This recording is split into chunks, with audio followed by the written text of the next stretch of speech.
আমি মিজানুর রহমান শেখ। চিত্রে যাকে দেখা যায় তিনি মিজানুর রহমান শেখ। মধ্যবয়সী লোকটি 2006 সাল থেকেই নির্বাচনে লড়ছেন। সেবার মাদারীপুরের রাজৌরের খলিয়া ইউনিয়ন পরিষদ 2 নম্বর ওয়ার্ডে নির্বাচন করে তৃতীয় স্থান দখল করেন। সেই থেকে মিজানুর আর থেমে থাকেননি। এরপর একটি স্কুলের অভিভাবক পদে নির্বাচন করেও পরাজিত হন। তবে থেমে থাকার পাত্র তিনি নন। রাজৌর পৌরসভা প্রতিষ্ঠার পর দুবার কাউন্সিলর পদে নির্বাচন করেও হারার স্বাদ পান। তাতে কি মিজানুরকে পেয়ে বসেছে নির্বাচনী নেশা। এবার তিনি নেমেছেন উপজেলা ভাইস চেয়ারম্যান পদে নির্বাচনে। মাঠঘাট চষে বেড়াচ্ছেন সমানতালে। তার ভোটে লড়া নিয়ে অনেকে নানা মন্তব্য করেন, অনেকে আবার প্রশংসাও করেন।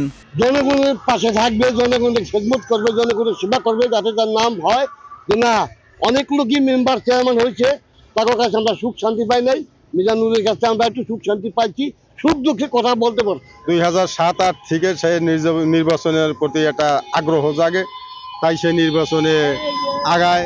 ক্যান্ডিডেট বেশি হওয়ার কারণে সে হয়তো নির্বাচিত হইতে পারে নাই, আশা ছাড়ে নাই, আশাবাদী যে জনগণ আমাকে চায়, আমি পিছিয়ে সরব কেন। জনগণের সেবা করার জন্যই নির্বাচন করেন বলে জানান মিজানুর। তখন আমাদের ওয়ার্ড ছিল 2 নম্বর ওয়ার্ড, টেকেরহাট ঘোষালকান্দি এবং নয়াকান্দি। সেই 2 নম্বর ওয়ার্ডে আমি মেম্বারই নির্বাচন করেছি, ইউপি নির্বাচন। সেখানে আমি প্রথম স্টেপে আমি 510 ভোট পেয়েছি। তারপরে আমাদের পৌরসভা হয়ে গেল।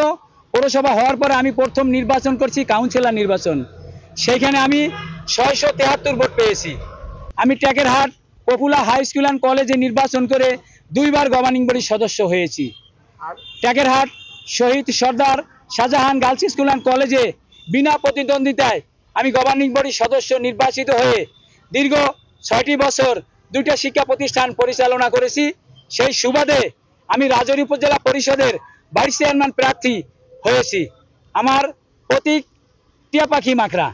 আমি জনগণের দ্বারে দ্বারে যাইতেছি, আমি জনগণের অনেক সাড়া পেয়েছি। আমি যে আন্তাজের মানুষ, তার চাইতে জনগণ আমাকে বেশি ভোট দেয়।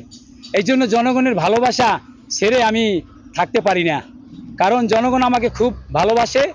কিছু পলিটিক্স লোকের কারণে আমি ফেল করি, কিন্তু আমার সাধারণ জনগণ আমাকে চায়। আর সাধারণ জনগণের ভালোবাসা পাই দেখেই আমি ফিল্ডে থাকি। আমি কখনো মনে করি না যে জনগণ আমাকে ভোট দেয় নাই, আমি ফেল করেছি। আমি মনে করি আমি জনগণের ভোটে নির্বাচিত হয়েছি। আগামী 8 মে প্রথম দফা উপজেলা পরিষদ নির্বাচন অনুষ্ঠিত হবে। দলীয় প্রতীক না থাকায় নির্বাচনে চেয়ারম্যান, ভাইস চেয়ারম্যান ও মহিলা ভাইস চেয়ারম্যান পদে তীব্র লড়াইয়ের কথা জানান স্থানীয়রা। নিউজ ডেস্ক, দেশ টিভি।